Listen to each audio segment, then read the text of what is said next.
Um, Hi everybody, I'm Ioana Iliut, and this is the very first of a series, hopefully a series of interviews with really good ceremonial people that I've met along the years and along this path. And yeah, everybody who is going to come and talk is a person whom I love dearly and I respect and I've shared ceremony with, and I find them really good people who have really good things to say in very different ways, and that's the beauty of it. Yeah. So, well, my first guest is John Somoshi, Shomoshi, or Megeze, and I will let him introduce himself and everything. All I want to say is that John has been a really dear brother and yeah, really dear brother on this path, and I have a lot of respect for him. And one of his most defining medicines, if you will, is humor. So this is the disclaimer before the interview that there might be or might not be laughter throughout this. So if you're expecting something extremely serious, and anyway, if you're expecting spirituality to be serious, this is probably not the right thing for you. So this is gonna be kept human. So yeah. So hi John, thank you for joining me and joining us. And yeah, would you please introduce yourselves and just tell us who you are and what you do and how you got to do what you do. Ah, easy question. Great. My name's John, and traditional. I belong to a Ojibwe ceremony family, and Ojibwe's got their own language, and so I'll introduce myself like we do in sweat lodges. Ani Megaze Dejnakaj Wawashkaj Dodem. Ani is hello, Megaze is eagle, Dejnakaj is my name is, Wawashkaj is white-tailed deer, and Dodem is my clan or helper. I said, hello, eagle is my name, the deer is my clan. In Anishinaabe territory, the deer is my clan, but I am also part Plains Cree, and we don't have a clan system. We have a series of animal helpers that adopt us when we're doing ceremonies. So I got a whole whack of those. And yeah, so wherever I go, many years ago, I asked to get a traditional name so I could say prayers, and my teacher looked at me and he says, "Well, you have to go home for that." And then I had to drive 20, no, 28 hours to drive home to find somebody that gave out names. And I gave him some tobacco and a blanket. And he said, "Come back in 4 days." And he told me my name was Kahewa, which is translated as eagle. And I came back home to Ojibwe territories, and I was introducing myself as Kahewa or Kahu for maybe a year, and then one day I went Megaze, is translated into the local Ojibwe language. Megaze is eagle, and then when I did that, the grandfathers exploded in the sweat lodge, and a whole bunch of them landed on my lap. So I knew that they were quite happy, even though it did um, caused me some startlement because I belong to a warrior society, and in a warrior society sweat lodge, you wear a towel and a smile. So to have a whole bunch of hot rocks landing on your lap in a sweat lodge in a dark place is kind of nerve wracking. Yep. Yeah. Yeah, maybe could you please a little bit explain for the people who are not familiar with Sweat Lodge what the grandfathers are? Because like you know about it and I know about it, but maybe somebody thinks that you had a whole bunch of actual grandfathers landing on your lap, which is not the case in a Sweat Lodge. Well, it is the case in the sweat lodge, but it is so we put down tobacco and we gather rocks. We put down tobacco for each rock, which we call a grandfather or grandmother. And then we bring them into a sweat lodge, put them in a sacred fire. And then once we deliver them from the sacred fire into the sweat lodge, we pour water on them, and the steam causes it to be hot. And that's why they call it sweat lodge. So, um, and so I've been doing that for 30 years, and yeah. So just before I met you, a year before my father had passed away, and my father's so I went and ran the ceremony for him. I ran the ceremony of passing for my mother and my father, and they usually say not a member of the family to do it, but I was the only one I knew in the whole territory that I could trust that would do it properly. So I ran the passing ceremony for them.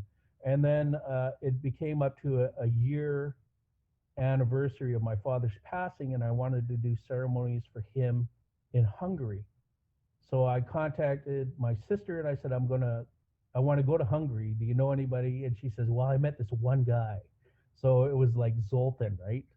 So Zoltan, I contacted Zoltan and I said, I want to come to Hungary for the first time. You got any suggestions where I could go, what I should see, what places I should stay out of? And he says, well, there's this thing called Sundeer, and I said, I don't want to go to a festival. And he says, no, I want you to present at a festival. And I went, well, that's funny enough to do because, um, and then I ran into my first sweat lodge in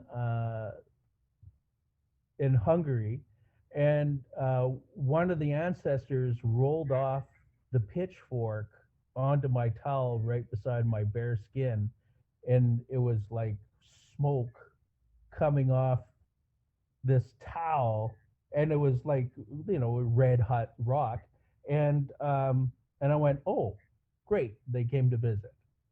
So they put it back into the belly button in the sweat lodge, and that was how I started. That was my introduction to my ancestors in my half of the family. Hmm. And then I met all these crazy people because we were in the same house together, and all we did was laugh uncontrollably for like 3 days, and we worked like nuts. We worked till we were completely exhausted and there was nothing left, and then we just looked at each other and started laughing again. Yeah, I have some vague memories of that. I don't know. Like, I still don't know if I actually did laugh as much. All I remember that after those 4 days of the first time, I think that was my first time at Sandir as well. I just remember having a huge jaw ache, and I remember being completely exhausted but extremely just happy. And yeah, that was good and fun times. Yeah, because that brings me to another thing I wanted to ask you, because I was telling people about how one of your main gifts is, main medicines, if you will, is humor and making jokes. Sometimes, yeah, good ones, and sometimes, Lots of bad ones. well, yeah. The worst joke, the when it's really really bad, that's when I think it's funnier. Yeah, I know, but no, but all your jokes are good. Yeah, no, I've learned that over the years, and even if you're at the time you're like, what the heck, and then later you'll just find yourself laughing uncontrollably for 10 minutes for no good reasons. Yep, that's yeah. So maybe because many people think that spirituality and like many people come to places like ceremonies and they're completely serious, and they think that if you have this really long face and no laughter, that's how you should kind of like live spirituality. So what do you have to say about that? Well, I was raised, my first sweat and my first probably 25 years in sweat lodges and ceremonies were in a warrior sweat, and those guys are pretty serious, and and there wasn't a lot of joking going around. And then during that time, my mom passed away, and I just stopped going to ceremonies for 4 years. Just stopped because I was really angry. I was angry at the Creator for Mhm. giving me gifts of healing and not being able to fix. And I started going to Sundance Circles. Sundance sweat lodges, I came out of my shell and tentatively started going to Sundance sweats. And there was a lot of humor, and there was a lot of Wendigo humor, like the sacred clowns. And then I found out I was one of them. And and and the sacred clown sweat lodges were funny because instead of fasting when we were sun dancing, we would drink half of the bucket of water before putting it on the grandfathers for the sweat lodge, and I found it very liberating. I found my true home being a sacred clown, and but I come from decades of serious ceremony. So some people come to my sweat lodges thinking I'm going to be laughing all the time, and I'm absolutely serious in what I tell them and how a sweat lodge goes and what could happen, and and sometimes really funny stuff happens, but I'm not joking all the time, and people expect jokes. So I'm kind of playing around being a sacred clown by being serious. So it's what's people's expectations of me that I try to knock down walls. Mhm. Um, so anyway, I was doing all this uh, Sundance stuff, and then on a personal level, I found myself um, my personal energy just grew and grew and grew and grew, and I was feeling it was really almost overwhelming, the power that I was containing. And I was trying to think, well, okay, so I got all this. What do I do with it? And then I went to Europe for the first time, and I only spent maybe a month in Europe, and I came back completely depleted. I was burnt out, and it took me months to get back into shape. And then the next time I went for 2 months, and then I started doing ceremonies for sacred places in Ireland, like not reconsecrating, but re-energizing it with the kind of energy that I brought from home in Canada, um, to revitalize it, maybe, or maybe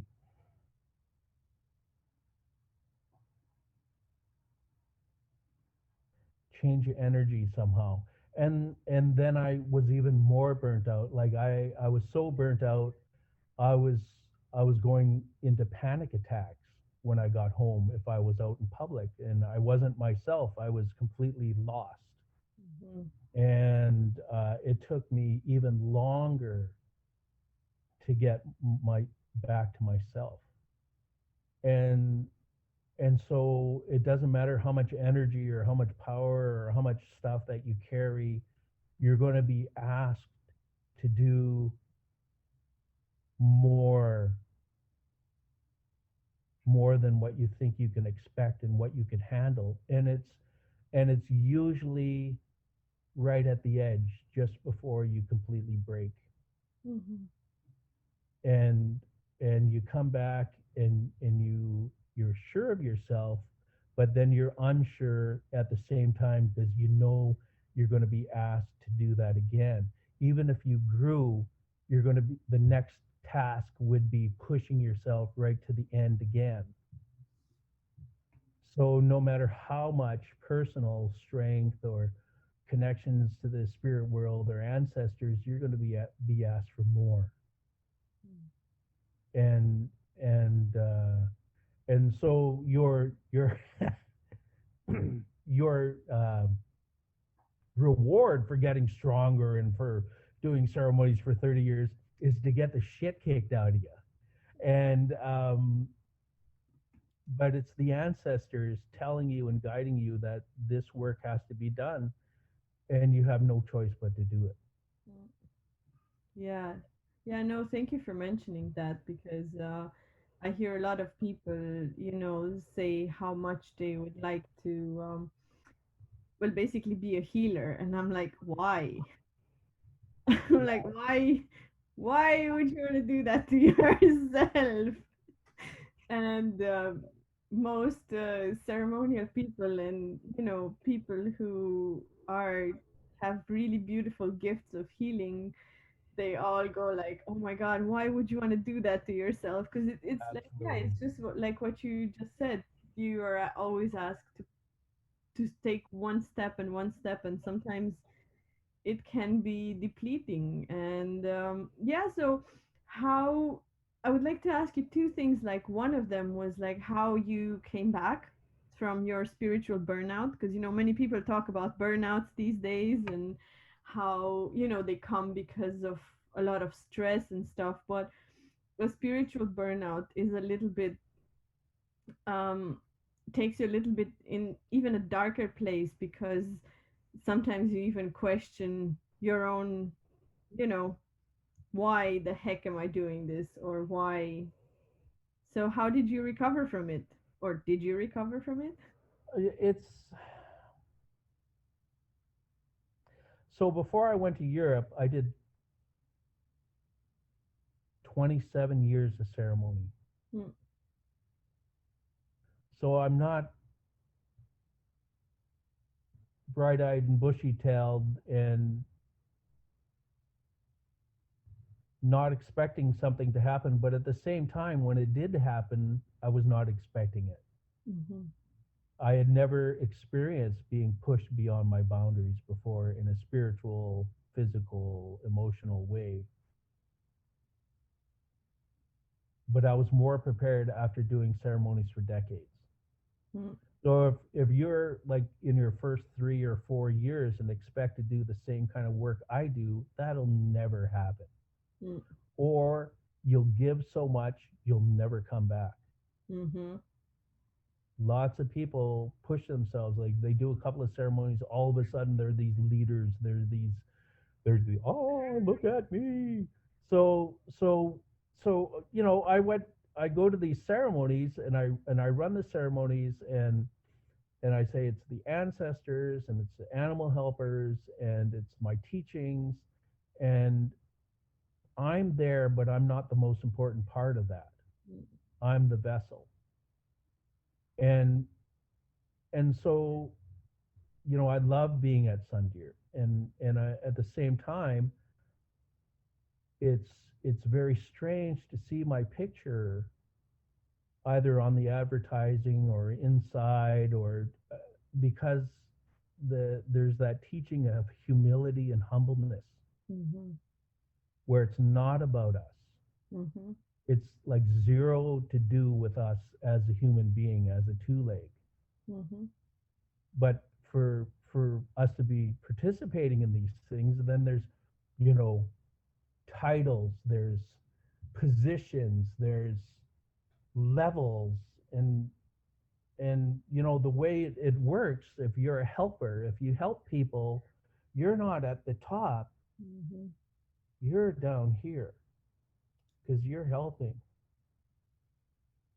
And so the some of the young people, even some of the older people that are not really representing themselves truthfully, they want to be up here. mhm, They want the recognition, they want the power, they want whatever it goes with whatever this is. mhm, And so there's a lot of untruth out there. There's mhm, a lot of false prophets. There's a lot of people teaching that have no right to teach. You shouldn't be taught. You'll get hurt if you follow these people. They want money. They want power. They want followers. Want. mhm, I'm there to do my job. mhm, I'm guided there to do my job, and I do it to the best of my abilities, and I have fun doing it. And then I go home, and then so it was my spiritual families. I have two spiritual families: my Sundance family and my Warrior Society family, mhm, and they helped put me back together. They looked after me while I was weak. They looked after me. They gave me energy. They gave me help. They gave me assurance and assistance, and they gave me comfort. mhm, They gave me a safe place. So I go out and I do this stuff, and then they patch me back together again. Mm-hmm. because they know I'm not doing it for me. I'm doing it because I have to. Yeah. Yeah, no, thank you for saying that because you've touched on some of the things that I'm very passionate about myself, and I struggle myself with this whole image thing, and with putting my picture out there and say, oh, I do this and I do that. Like, I don't do much. I mean, I do, but I don't. Like, but and I see that all the time with people who want, and who do these ceremonies, and there are always people who get hurt, and you see them and it breaks your heart because on the they get hurt physically and emotionally, but they get hurt spiritually. Yeah. And some of them, they never recover after it because they completely lose trust in creator. And I think out of all the hurts, like that's the thing that is the most painful for me to see, when somebody loses their faith completely, you know. Yeah, so I wanted to ask you about one more thing because you mentioned something earlier when you were talking about your mom. Um, about this kind of hard time that you went through, those 4 years, of intense ceremony, if you will, probably inner ceremony, and you were mentioning the fact that you had a kind of like you were angry at creator for giving you all these healing gifts, Oh, but I still am. oh I'm yeah. not over that. I'm not over that. When I say prayers, I say prayers to my ancestors and screw the creator. Yeah, there you go. Yeah, because like seriously, because they give you, like, you were given this beautiful gift of healing, and now I've been in ceremony with you, and I know that to be true. I've seen you, um yeah, I've seen you do the work for real. And even though many times you kind of make a funny joke, and then like, that was nothing, but it's a lot. And the ones of us who feel, we see that, and I know that there are a lot of us out there who've seen you do your work and seen how amazing you do things, and yet sometimes, for our own families, there's very little we can do, or for people who we really truly care about. What was that's the thing is you now I want to put healer in quotation marks because I don't do one-on-one stuff. I don't do one-on-one sessions like I found out that people do that when I was at these festivals, and I'm going, I have no interest in that. Mhm. I don't work on a lot of people, Mhm. um, and then I have absolutely nothing to do with what happens. The energy comes through me, and it will either help you or it won't. And Mhm. I have nothing to say about that. Mhm. All I could do is just give it a try. Mhm. Um, I don't maybe I'm not at the level where I could say, oh, I could help with this and this and this and this and this. I pray to the ancestors and I say, help this person Mhm. if you can, and then accept if you can't. That was the hard part, is accepting if you can't. Mhm. So I couldn't with my mom, and it took me 4 years to come to that acceptance that you can't help everyone. Mhm. And so I'm just a flawed human being, um, that's doing my best, but it's not up to me. It's not up to me. This this energy, this work is not up to me. When I did the stuff in Ireland for the land, it wasn't my idea. I never went there to do that, but while I was there, I was told I had to do it, Mhm. so I did it. At some people sit in my workshops and they say, well, um, they talk about me being too humble, and it's like it's not an act. I've got my ass kicked for 30 years in warrior sweats, getting the skin burned off my body to learn about humbleness and humility. Mhm. And it's not about me. What I do is not about me. It might not even be about the person that I'm working on. It could be the ancestors. Their ancestors want my ancestors to give them a hand. Mhm. And so wherever I go, I do ceremonies for the land, and I've gathered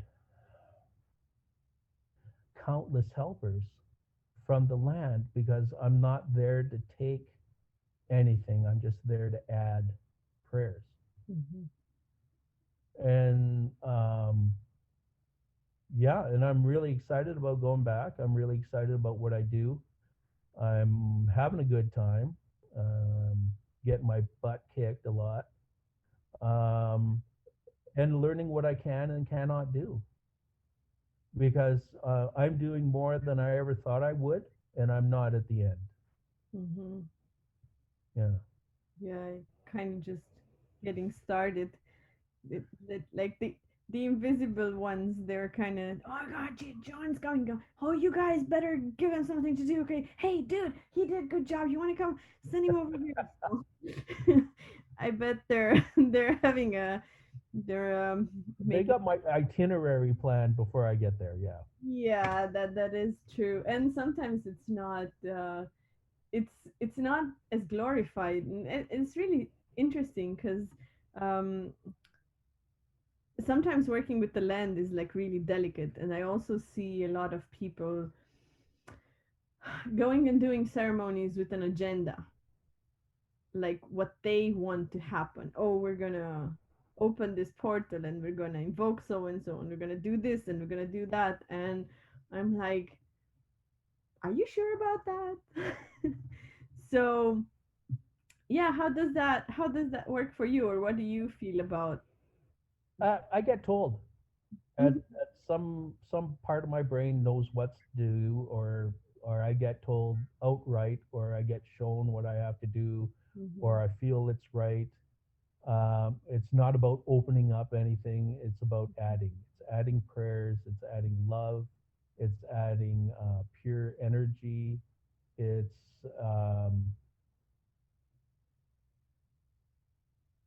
so I was in Ireland, and I was, where was I? Cork. No, the next place after Cork. Black Black Beach, Black Rock, and and I was taken to this forest. It was supposed to be a sacred forest. The land was supposed to be a sacred land. And oh man, Joanne Connolly and her family, her little kids, we went out for this picnic. mhm, And I had stopped. I asked her to stop at this place, and I got a whole bunch of fruit, and so I thought we were going to have this nice picnic. And her daughter was running around, and her daughter fell while she was running, and she scraped the heck out of her leg, like mhm, really hard. And so she decided to give her pain to the land, and that was, I thought that was a really advanced thing for a little kid to say. And then we went on this short walk, and during this walk there was this bench on the side of a hill, and we stopped to have a picnic, and I looked over, and there was these three deer mhm. on the other side of the fence. And so I went to go say hi to the deer because it's my helper. And I had a strawberry in my hand, and I noticed the deer was following the strawberry wherever the strawberry went. So I hand fed the deer strawberry, and then the daughter and the little boy and Joanne got to feed this deer. And Joanne has been going to those woods for decades, and she had never seen a deer there before. Mhm. And on the other side of the fence was like private property, was like a housing development, Mhm. and so there was no, they were not pets. They were just they were just wild deer that came. So I got, I got to sing them a song. We got to feed them, um, and it was amazing. And for me, uh, I was getting a deer skin at my next stop, and I wanted to use it for ceremonies, and I had some doubts whether the ceremonies I did at home would be enough for the deer that were local. And so that visit told me whatever I did was good enough. Mhm. So I got accepted by the deer and the spirits of the land by that visit. And Mhm. I was completely fine. I was like, yep, I'm set. I'm good. I'm done. Yeah, we're good. This this is what I'm supposed to do. This is what I'm going to keep doing. Quit having doubts. But you're human. You always have doubts. And I'm traveling without a rope or a net, Mhm. and just kind of going with it, and making things up as I go along and doing whatever ceremony I get told to do. Mhm. I smoked pipe there at the sacred sites. I put down tobacco in the sacred well at St. Bridget's Shrine, said prayers there, did a pipe ceremony there, and it was all what we were supposed to do, all what was supposed to happen. And I wasn't asking for anything. I wasn't asking to take any energy. I wasn't asking for guidance. I wasn't asking for healing. I was there to say prayers. Mhm. That's all. You are there to serve. Yeah, for the land. Mhm.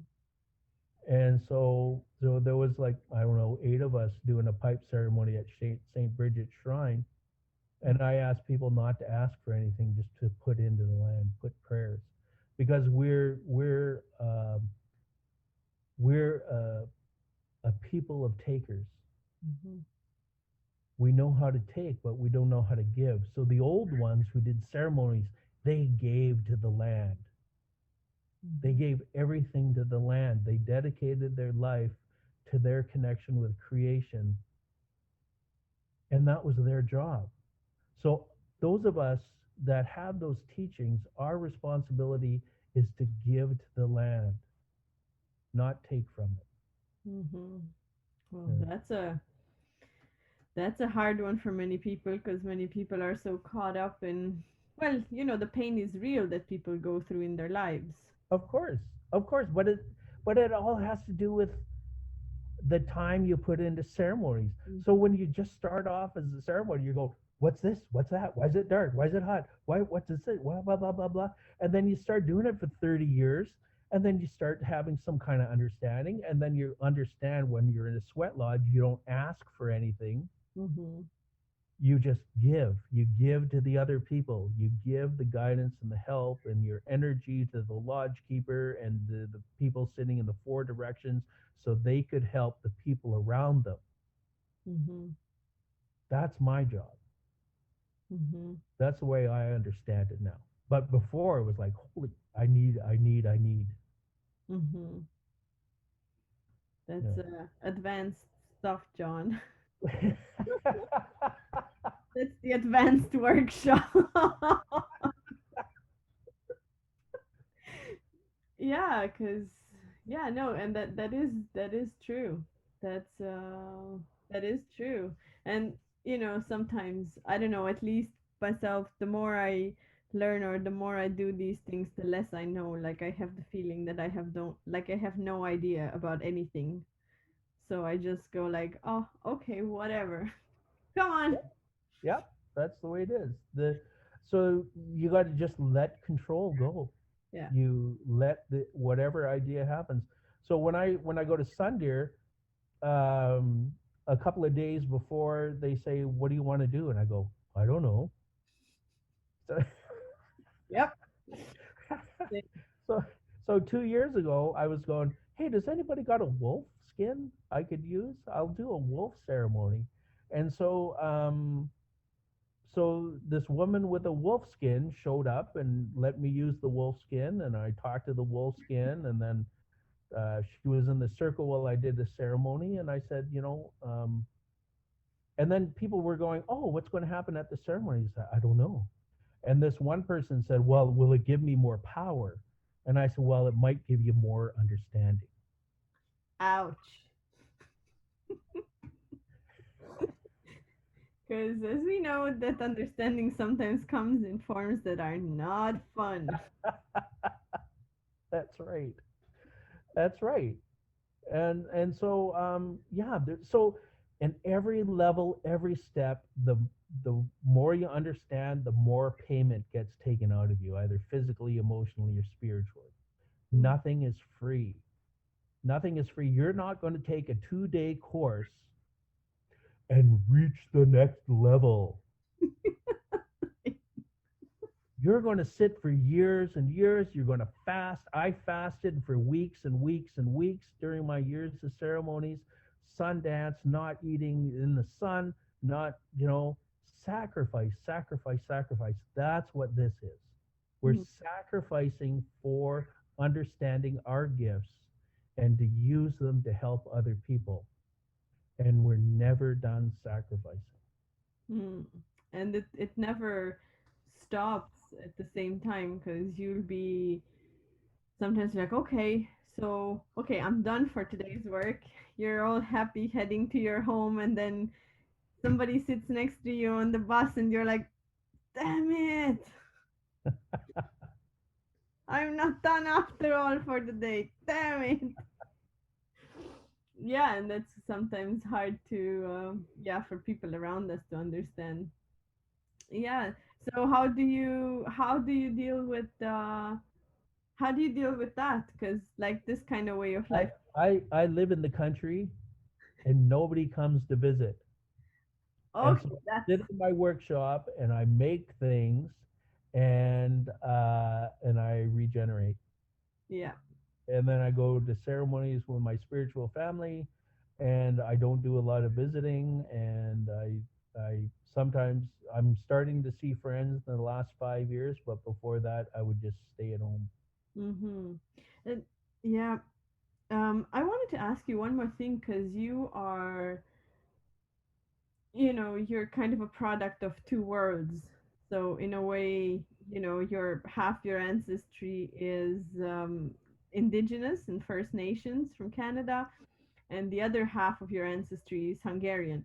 And I've seen you bring them both together in a beautiful way, and I've seen you kind of honor them both, which is something that is very special to me, and I particularly love the humble but really real way that you did it.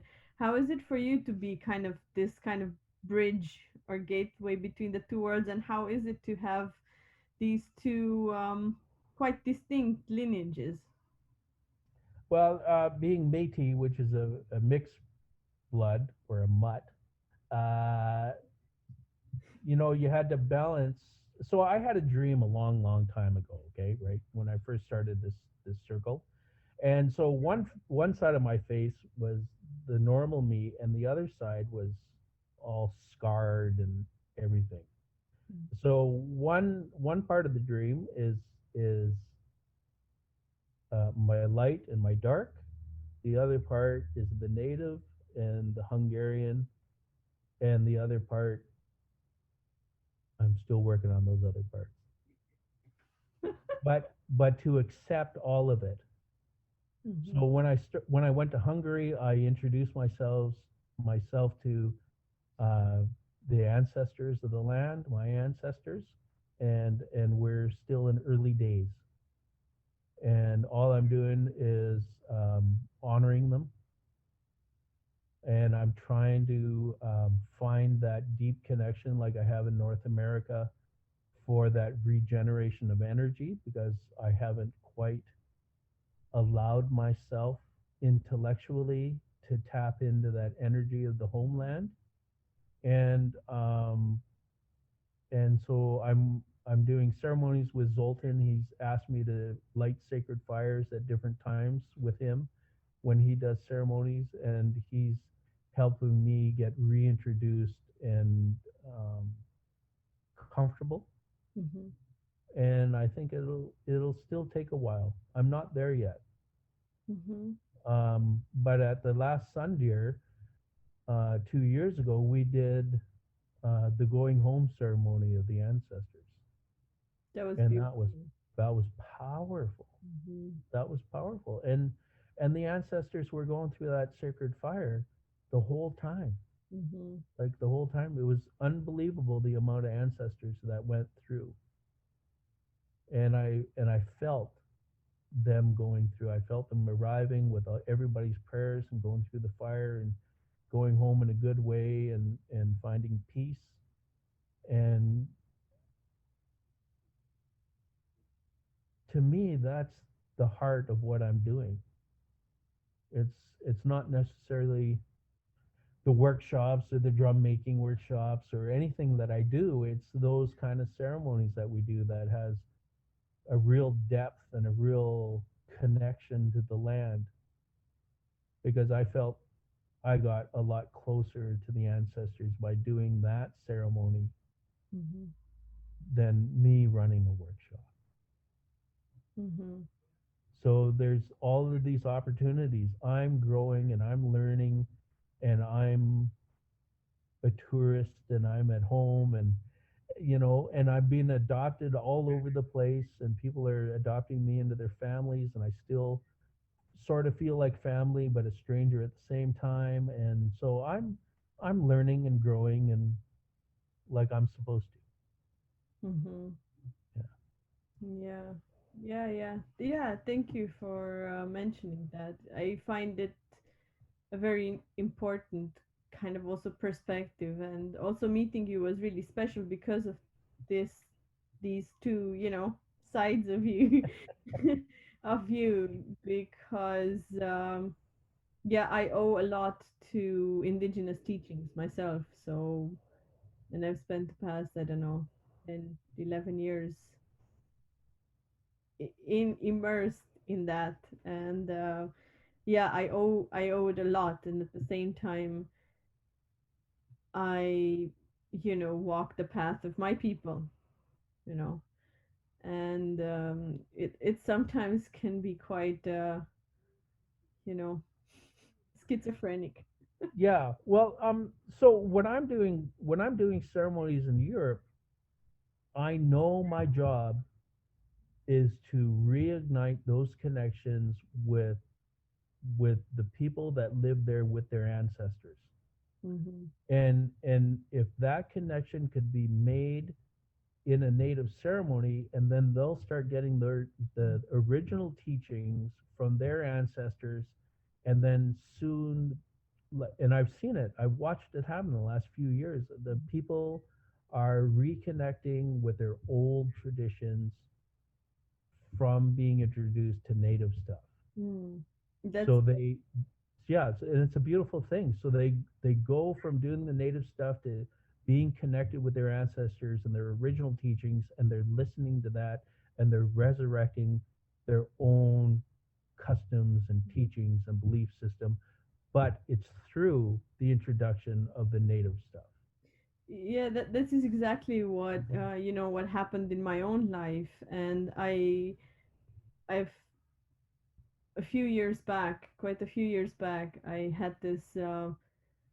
It was kind of like a vision where I called them unbroken traditions, and the native way is one of these unbroken lineages or traditions, if you will, where the fires never stopped burning, and that's what I found happening in my own life, where that fire ignited another fire that made me really understand and be able to completely dive into my own people's teachings.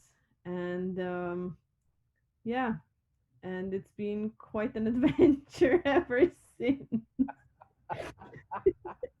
Yeah, Hashtag I have no idea what I'm doing. adventure, more like a roller coaster ride where you're hanging on, you're going, ah. Yeah, like of course, yes. I mean, look at me. I'm in Ireland now. And I keep asking, I go, what the heck? What is this? And then they're just like, you just do what you're told. And then I'm like, oh God, okay, Yep. fine. Yep. But yeah, so this is yeah, this is very That's important. Hmm? that's the teaching of the sweat lodge, right? Sit down, shut up, and pray. That's exactly it.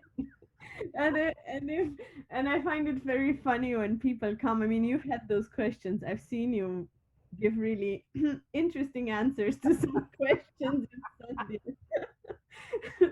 where well, where people come with these really spiritual questions, and I'm like, I don't know, just pray about it.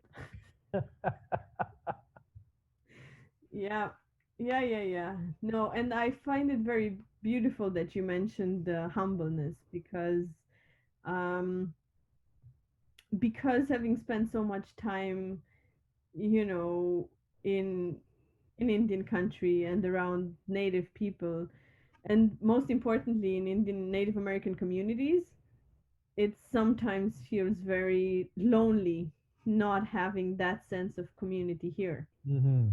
Because Yeah. even though it's different, and there is, there are a lot of people who are working really hard to bringing those things back, but it's not, you know quite there yet, almost. I feel, Well, I hope. see, but so I don't do a lot of stuff in Europe. Like I go to a couple of countries and I run a few sweats and stuff like that. But the real connection and the family would be at a place like Sundeer, where we all get together, and all of us could share stories and laugh at each other and laugh at ourselves, and there's unconditional support, Hmm. right, for each other. And this is where I get my connection, where I'm really happy. I'm having a really good time at these things. And it's not because I'm doing anything, it's just that I'm surrounded by good people. Hmm. That's it. Yeah, it's family. Yeah. It's really one more thing just before we close up here. Because you said something that's very important to me, Uh-oh. namely, God. um, can you talk about for 2.5 minutes about the importance of laughing at yourself? Oh man, yeah, you can't take yourself seriously. As soon as you take yourself seriously, the ancestors go, nope, that's not it. Yep. That's not about you. And you got to be willing to make mistakes and say that you're an idiot and you don't know everything, and it's a lot safer that way. Hmm. It's and the ancestors go, yep, you're an idiot and you don't know everything, and that's fine with me. I know I'm a flawed individual. I know that there's so much more on my walk that I have to go on, and there's so much more I got to learn, so much more I got to understand, and I'm going to be making so many mistakes at the same time because I'm a human being. I'm a flawed individual. I'm incomplete. And so you accept that. Anybody that doesn't want to make mistakes, that wants to be perfect, this is not the life for you. So, And by that you mean ceremonial life yeah, and. ceremonial life. Yeah. Either that you're just pretending. So I was going into sweat lodges at first, and every my lodge keeper said, you could lie to me, you could lie to the people around you, but you can't lie to the ancestors. Mhm. And those ancestors will let it be known whether they're pleased or displeased in Ouch. no uncertain terms. Yeah, in there. Not funny at the time. Funny afterwards, not funny at the. Very painful. Some of these lessons are very painful. Yeah, yeah, It's yeah. it's So. it's really humbling to do this and to acknowledge. that you're allowed to do this. Like I'm allowed, I'm told to go to these countries, but but then it's their show. It's they're they're deciding what's happening. They tell me go here. Okay, so I go here. This is what's happening. Okay, this is what's happening. I have nothing to do with it. People go, "Oh, I need a write up. I need descriptions." And I go, "I have no idea. It's not up to me. I'll just show up. I just show up." So, so like I've sat with Zoltan and Juja, and we've talked about what could happen, and I said, well, I could do this or this or this or this or this or this or this. It doesn't matter. We could run any kind of workshop. We can do anything, but it's ultimately up to the ancestors. But I've been around, and I used to run and organize events, so I'm allowed to do tons and tons of different kinds of workshops, and that's just from 30 plus years of doing ceremonies, and it still has nothing to do with me. Mm-hmm. It's just that I have these teachings, and I've earned the right to do certain things. um, some of them are really fun, some of them are really hard. So I've earned the right to do passage ceremonies for people that die. Mm-hmm. So the first really doozy one, I was asked to do a ceremony for a baby that got shaken to death. So it broke part of me inside to do the ceremony. So I curled up into a ball and I just wept afterwards. Afterwards. Yeah. But that's what you got to do. Mm. There's light and there's dark. Mm. And you got to go into both and do both. Yeah. Yeah. Thank you. Thank you for saying that, because it's, so important. We actually never know what we're ever being asked to do, and sometimes you're like, I can't do that, and then yeah, I know the curling up in a ball afterwards and shaking for 2 days and crying my eyeballs out, but at Yeah. the time, you do what you have to do. And at the same time, I have no problem saying, nope, that's not my job. That's not my ceremony. I can't do that. I could do some things, then there's some things that I can't do. What are the things that you do that you wish you didn't? um, Carrying that ceremony for people passing on is really hard. Mm-hmm. It's really hard. Yeah. It's vital and it's important, and I wish somebody else carried it. Mm-hmm. And you honor it and you keep doing it. Yeah, well, that's because what I'm supposed to Fun. do. Yeah. So, thank you very much for coming on here and doing this and sharing about your life and keeping it real, because that's what, yeah, that's my, vision for these interviews that we'll be doing, just to keep hashtag keep healing real, keep ceremony real. That it's so hmm? So the way I earned teachings is I was in the bush underneath a tarp, keeping a fire going 24 hours a day, not eating, not drinking, in the snow, in the rain, being uncomfortable. And I did that for years and years, twice a year at a time. And I earned the teachings, and I earned the stuff. I earned the right to do what I do. Mm-hmm. It wasn't in a room that was climate controlled and you had a bottle of water beside you while somebody talked. And then and then it took on too long and you didn't have enough pee breaks, and you had nice vegan lunches and no. That's right. So this was the old way. This was the real shit. This was sweating. and giving blood and sacrificing skin and being uncomfortable and pushing your boundaries. And you can't do that when you're comfortable. Mhm. You can't do that in a workshop. You could do that by being out on the land.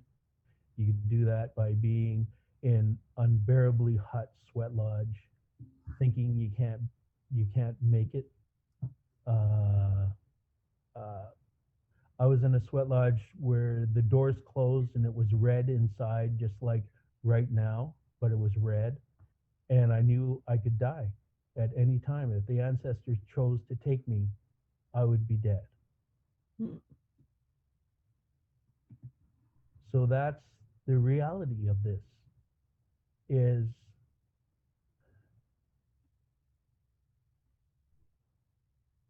you have to reach your limits to get to the next step. So, but for that, you also had a lot of really good medicine people who knew what they were doing around you and having your Oh, back. I had people that I trusted with my life the whole way through. That's it. And this is one thing that, um, because these things have not been passed on, in many places in Europe. I'm not saying everywhere because there are still places. n- Sometimes it's hard to find these people who have gotten those trainings who you can entrust your life to. Hmm. So, I know a handful. yeah, exactly. And you've been doing this for 30 years in a place where it's being done. That's exactly my point. And yeah, but somehow the teachings will come back, you know. Yeah, absolutely. If you're willing to sacrifice everything, then you could get it. Just that. Ah, Just drop everything. Everything in your life changes. Absolutely everything. and then things will be fine again 5 generations from now on. That's right. That's mighty reassuring. Mighty reassuring. Oh, sure. Yeah. I know. Yeah, no, it's important that these things are said. It's important that we talk about not being so comfortable. I remember one time we were doing the ceremony. It was a sweat, and it was in this beautiful medicine woman from the States came to pour the water, and right after lighting the fire, we were all there, and it started raining, and everybody just took off and took their umbrellas and their raincoats and everything. And now she's this amazing, beautiful young medicine woman, but she's been sundancing since she was 5, and she's this tiny woman who has no mean bone in her body. I've never seen a more compassionate person than her. And then she's all nice there, and then we go back, and she's like, 10 minutes of rain. They want to come and they want to pray and they want to ask for things, and they can take 10 minutes of rain. 10 minutes of rain. And I just started laughing because it was so true. Yeah, absolutely. Like, people weren't willing to give 10 minutes of their comfort in Yep, preparation for a ceremony where they were going to ask a whole bunch of stuff, I'm that's sure. right. And that's why not everybody's going to make it. Mm, Everybody wants it. mm, Like the people that are there that want it, and then there's people that are going to make it.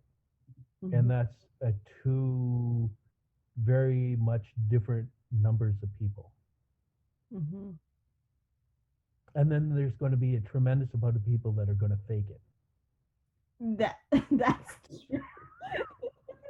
And you'll recognize them by certain things now. Yeah, no, it's true. Yeah, I've been there. I've been asked to be in places where people were faking it, and I was like, no, I'd rather watch Netflix and eat ice cream. Yeah, that's why I only go to Sundeer. Yeah. Um, I don't have time for the other stuff. I don't have time to pretend. I don't have time to be around people that are pretending. Hmm. I offer a very simple, basic, true thing, Hmm. and that's it.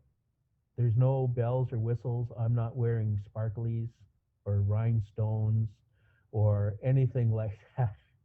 I'm not bringing my Elvis suit out. I'm not. So, and I don't, and I'm usually not even dressed in a ribbon shirt. I saw that. So people come and I'm dressed in this, my work shirt, and I'm doing ceremonies, and they say, "Well, you're not what I expected," and I say, "Good, because you're not supposed to expect anything but pray. It doesn't matter what I look like. It doesn't matter whether I have moccasins or I have piercings or I have wild hair or whatever. What I look like has nothing to do with what I do." Hmm. And there are a lot of good medicine people who work in grocery stores Yeah. and who would never give you, like, you'd never know. No. No. No. No. Look. They're really humble. I'm not as humble as that, but they're really humble. Yeah, yeah, yeah. No, thank you, John, for talking about that. And hopefully, we'll do this again with a couple of other topics. And maybe in the future, we can put up another kind of like conference, where people can. Maybe we could do it at Sundeer. It would be great. I'm looking forward to. I'm looking forward to Sunday. I hope we can travel. Yeah, that would be nice. That would be nice. Yeah, last year, talking about Sunday, last year we were there in the circle and we were doing the opening prayers, and Juja was there next to me, and at some point, I don't know, I just had this uncontrollable laughter come over me, and I was like, ah, John's checking in on us. And then I looked over to Juja and I'm like, Juja, check it out. John came to check in on us. And then she was like, what? And so as soon as he said it, like the whole, all the trees started shaking and rattling. Now there was no wind there. Okay. There was no wind there. So the two of us just started cracking up laughing. And it was not the right moment to laugh, but Good. Good. yeah, we were given some what the heck are you doing looks. But we kind of had to enjoy your company in your absence. Yeah, Yeah. I admit I checked up on you guys. I really wanted to be there, but I couldn't. I couldn't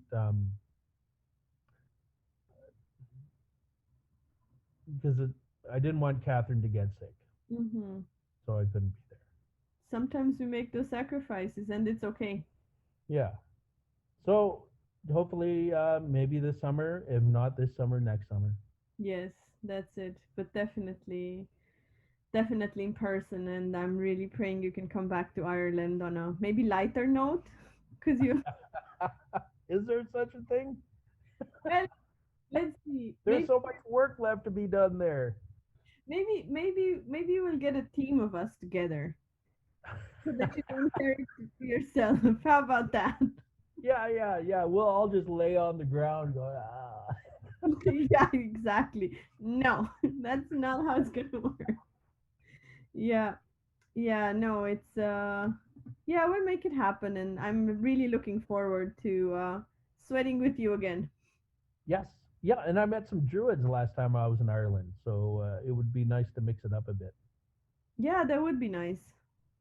That would be nice, and I'd love for you to come to Romania as well. And If there are so, some, if I went to Ireland, we had Druids. They would be my native guide.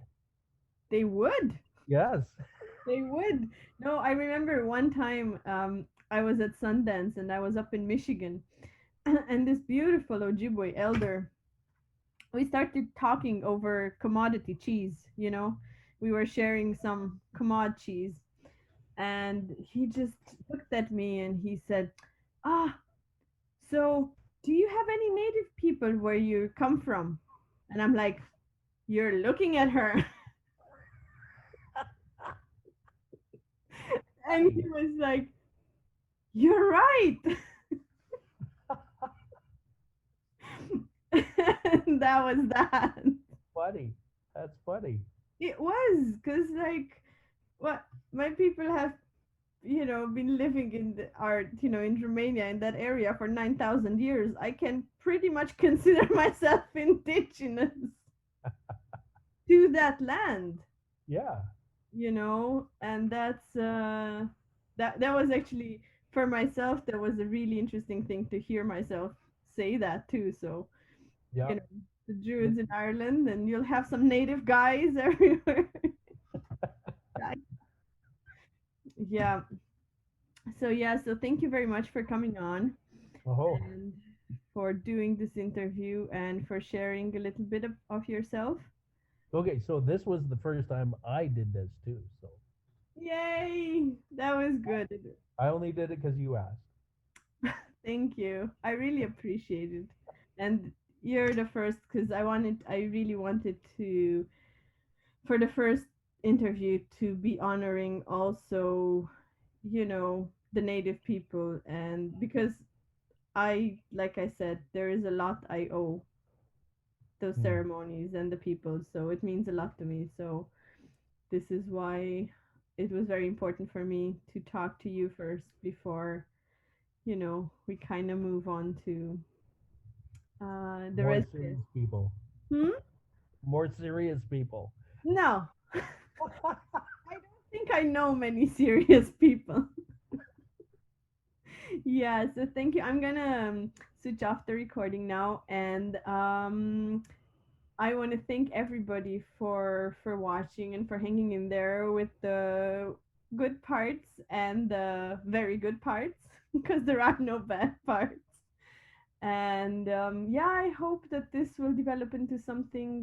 This is my prayer, that it will grow into something good, and that it will touch people's hearts, and that people can take something away from this that is going to be good for their hearts and for their work, and maybe bring a little bit of healing and soothing in these crazy times. So, thank you for watching. Be well. Be well.